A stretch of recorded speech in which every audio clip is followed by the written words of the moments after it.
Man, welcome everyone. This has been Q2 Raw Gaming, the page of yours truly standing here amongst you. Me making this video today, I was having a big issue. Everyone knows that I'm a big WWE supporter, original wrestling territory, full supporter.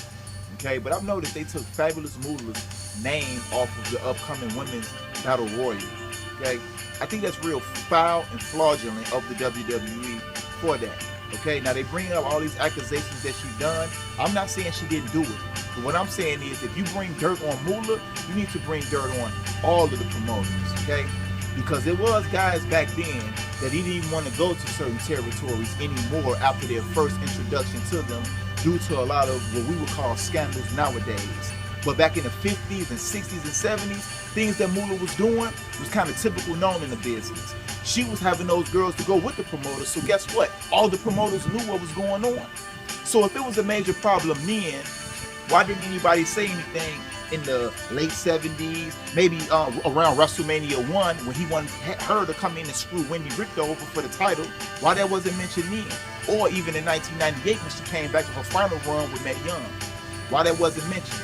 All of this is being brought up while number one, she's deceased. Number two, when she's finally getting honored in something, then they bring all this to the table. And a lot of these fans that's really making these videos and a lot of interviews about it haven't even been a fan probably since the Bret Hart era of 1993.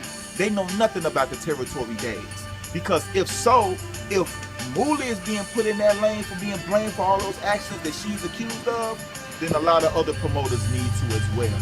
Even maybe some that's been inducted into the Hall of Fame. See, nobody digs up dirt. Go dig up dirt on people that's already in the Hall of Fame and you will probably find out a lot of the similarities what they're trying to put Moolah in the category with. Another major thing is, you really want to know some truth? It's the ones that's no longer really in the business anymore. Okay, that's not really getting paid, don't have anything much to lose, that's been in there firsthand and get out to really tell you the whole full truth. Brickhouse Brown, number one. Coco Beware, number two. A lot of others. I don't really want to name drop. I can name drop a lot of promoters probably in the same lane as Moolah, but that's not my business. That's not my lane. I'm not here to slander them. They haven't did anything to me. My whole purpose for this video is that this is a very contradictory thing to pull her name from the Battle Royal due to what y'all claim that she's done. Not saying she didn't do it, but what I'm saying is all territories and promoters engaged in the same thing. So it puts a black eye on the whole business. Y'all just taking one specimen. How you gonna have Moolah do these favors with the girls for the promoters, but the promoters don't report it then? Why 30 to 40 years later? Questionable. Because you're only doing it when she's being honored. Come on. And a lot of them promoters right now, for your top stars, dig a lot of research. Stars in the late 90s, mid 90s, hell, late 80s. You know, it's a lot of dirt, But for her to just be picked and excluded out of everybody what's been actually going on in this industry, man, since the 40s, what I actually know about, that's just wrong. She's being weeded out. If y'all gonna pick one name, call all the names. Because then it'll be so many eyebrows raised on a lot of individuals in the business to where the whole entertainment business nowadays, as they want to call it, will have a huge black eye on it. So it's just something to actually think about. They snatched her name from the Battle Royal knowing that this will be a high discrepancy rate. But I already know what it's towards. It's for public relations. It's because a lot of other people been dug up dirt in the closet maybe, and now want to put a black out on her because she's perished. It makes no sense, man. I really can't get with this and understand it. And I'm very appalled that they would do it. You know, many scandals as the WWE has had, many individuals that they had to let go for public relations and then bring back again low key. Come on. Once again, do your own research. I don't have to name drop it, but this all has happened, man. This wrestling in the territory days was a dirty, grimy business, real Wild West. But the fans loved it. A lot of them guys, the things that they did behind closed doors, all of them is guilty. Everybody is guilty for something. Certain things just never came out. Skeletons in their closet, fully, to the highest degree. But I'm gonna put out, and please share this video, tag it on. If they pulling Moolah out and pinpointing her, pinpoint everybody in the business, is what I'm saying. Let's call out a whole lot of other names. Let's call out gay promoters who was asking favors for you to get a top spot in the business. Let's call them out. Who's doing that?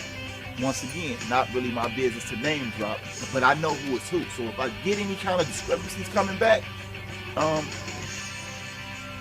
I won't say I will fully engage to tell you all, because it's not really my business, it's not my place. But it's wrong on WWE's part to let the public dictate the measure that you just taken. You know, I don't understand that. And Vince, you've been bigger than that. He is.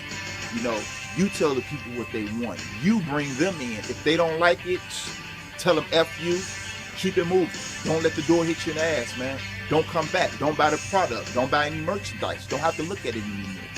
That should be your response to it, instead of actually changing the name, because she is a pioneer. You know, and a lot of the pioneers' backgrounds is not squeaky clean. The only thing of it about is that it never came to the forefront. And this is about a lot of stars, man. A lot of these people idols.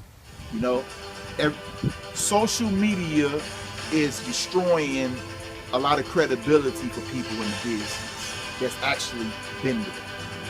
You know. And another thing for Moolah, what I will say in closing, is that no one said anything when they was getting paid for her doing the favors. These girls, like the promoters, everybody collected the cash, but no one's collecting cash anymore, and she's dead. So I guess when you're useless and you're no good and we don't need you anymore, then that's the time when everybody want to kind of throw shade on you, which is very wrong. And another thing about the girls, when they say the girls, she say how Moolah slipped her a roofie and tried to sexually assault her. Okay, let me ask y'all this. You a wrestler, female, grown woman, not a child that's being sexually molested or anything. She take advantage. You didn't beat Moolah's ass? I'm just saying, you a wrestler, you actually fight her, right? Can you imagine somebody trying to take advantage of Charlotte? Yeah. Take advantage of Natalia. Yeah. Trying to take advantage of Becky Lynch. Yeah. And I can go on and on. I'm saying with nothing coming behind that. Now, if you know what Moolah did to you in 1956 or 1965 or whatever going on, okay? And you come out 30 years later with these proclamations that you have, bullshit. Bullshit. And I don't even see how WWE is even going forward. But thanks once again. I just had to get my input about this Fabulous Moolah situation. WWE, I don't even see how you followed the fans' regards in this. I wouldn't have cared. I'd have said, hey, you don't want to watch the product, go watch something else. But hey, nowadays it's about that dollar, you know. And now I'm really kind of seeing that you even turn your back on the ones that put blood, sweat, and tears into the business. People that you used for your accord, and throw them right up under the bus years later when they don't really matter anymore or perished. Q2 Raw Gaming signing out.